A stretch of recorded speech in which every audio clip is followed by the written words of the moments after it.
Movement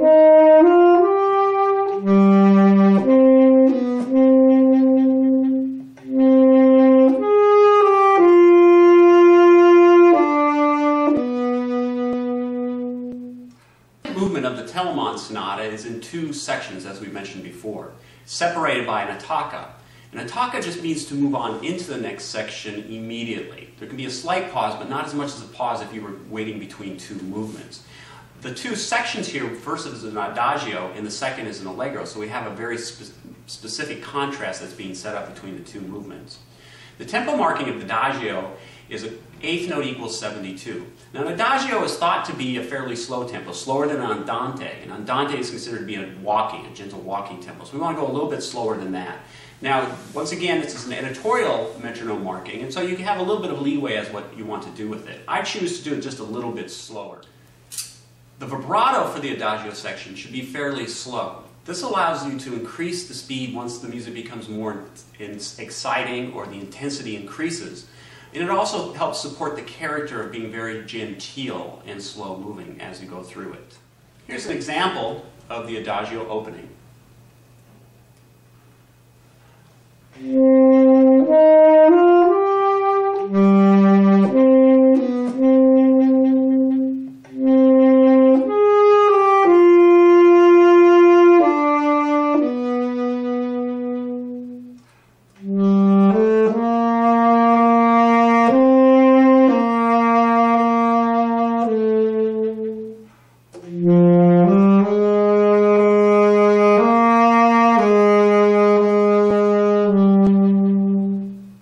Musically, there's a couple things I want to talk to you about.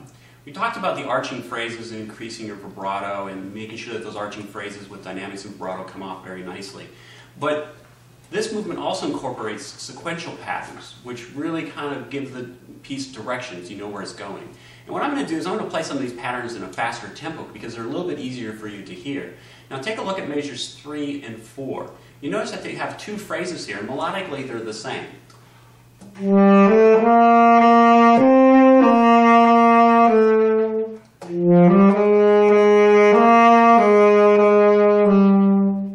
Now these are both exactly the same, except that the second one starts at a pitch level one step below the initial one. So we have a nice sequential we need to bring out. If we look at measure 7, we notice that this phrase starts on G as our central pitch.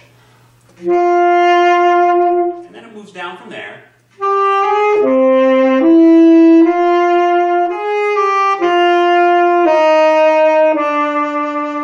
you get a little descending pattern from G to the F natural to the E. Then the next phrase starts on an F. And then you get the F to the E to the D. And then the next phrase, the last three notes, goes into the C sharp.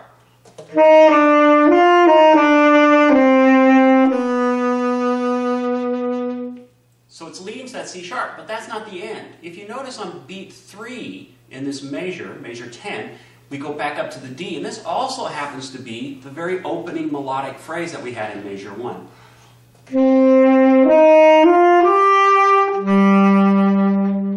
So this whole line, all the way from back to measure 7, all the way up to this spot in measure 10, is leading you back to the main theme. And here the editor, just to make it more obvious, has made the dynamic marking mezzo forte. So when you're at measure 7, you need to be thinking about this long phrase going all the way back to the melody in measure 10. Here's another neat musical device that Telemann's putting in this slow adagio movement.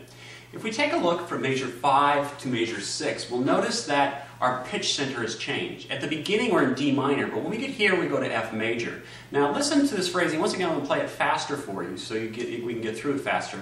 But notice that when we get to measure 6 on beat 3, we could have a resolution and an ending of the phrase.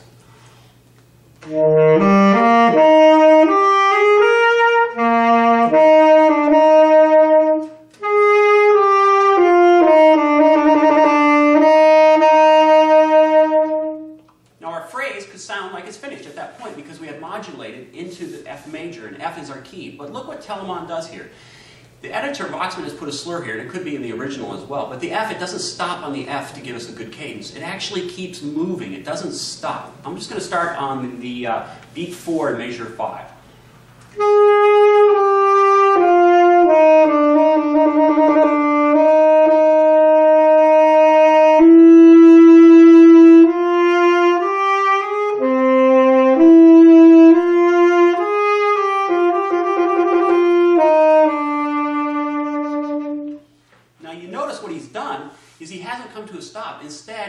moves you along chromatically up to the G, from F to F sharp. Now notice what I have done musically to emphasize what's happening here. With our saxophone we have the vibrato that really helps us project and increase intensity. And this is a good place where this can happen. Going into the cadence in measure 6, you get a trill on the E, and you can start that slowly. But as soon as you get to that F, instead of bringing it out as a tonic, as a resolution, we can back off on it and generate excitement with our vibrato. So we go F, F sharp to G. Make it move somewhere, make it go somewhere.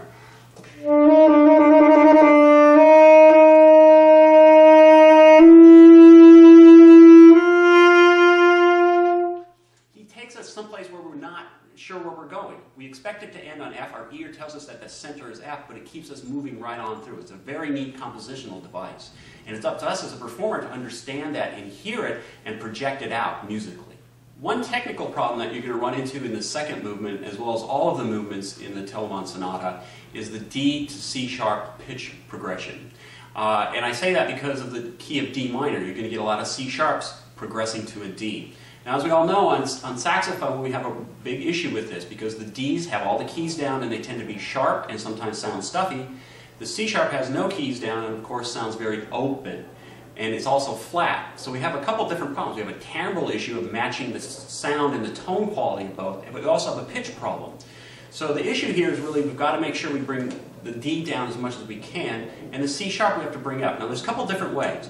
The first way you've maybe heard of already, and that's to keep your right hand down when you're progressing from D to C sharp back to D.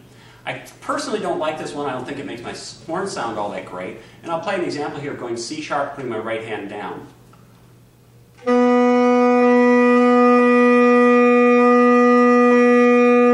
It sounds a little flat to me, and I personally don't really like that one. The other one that we can use, and it doesn't really help out with timbre so much, but it does help out with pitch. And this is the one I try to use whenever I can, but it doesn't work very well in technical passages. And that's to include the side C key when we play C sharp.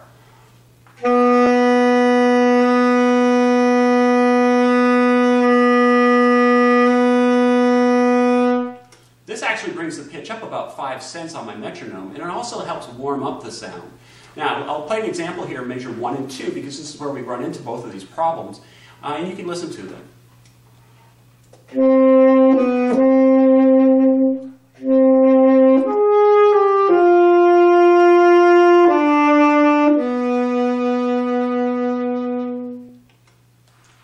Now, I can get the C sharp in tune most of the time using that, as long as I anticipate it.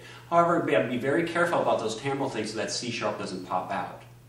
It's very important as a saxophone player to make sure that you're practicing your D to C sharp combination because it has a lot to do with the air pressure that you're putting into the note. You know that the D is very full sounding and you can really blow a lot of air into it. It's got resistance in your back pressure in your oral cavity and you can feel that. And the C sharp is just wide open. So what you have to get used to is really think about playing those two notes with a different dynamic level.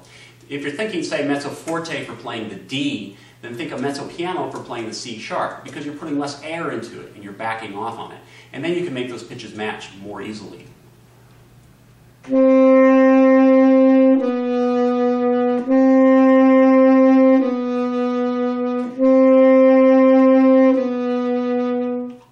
There it is, I'm trying to match them as closely as possible. And here's where I'm just really playing both the notes with the same amount of air pressure.